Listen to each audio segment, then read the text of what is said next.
भुसावळ नगरपालिकेच्या निवडणुकीसाठी मंगळवारी 2 डिसेंबर रोजी सकाळी 7 वाजल्यापासूनच मतदानाला उत्स्फूर्त प्रतिसाद मिळत असून मतदारांमध्ये प्रचंड उत्साह दिसून येत आहे।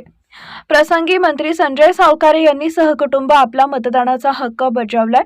शहरात ठीक सकाळपासूनच ठिकठिकाणी मतदान केंद्रावर मतदारांच्या लांबच लांब रांगा पाहायला मिळाल्या। विशेषतः महिला मतदारांचा सहभाग लक्षणीय होता।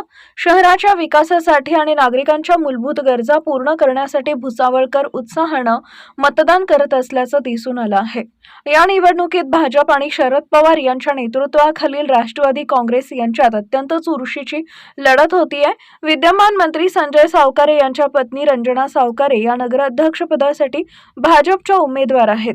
त्यामुळे ही निवडणूक दोन्ही पक्षांसाठी प्रतिष्ठेची बनली असून भुसावळचा नवा चेहरा कोण असेल याकडे संपूर्ण जिल्ह्याचं लक्ष लागलंय। या निवडणुकीचा निकाल भुसावळच्या आगामी राजकारणाची दिशा ठरवणारा ठरणार आहे। Bureau report, Mahanews 19 Bhusawal.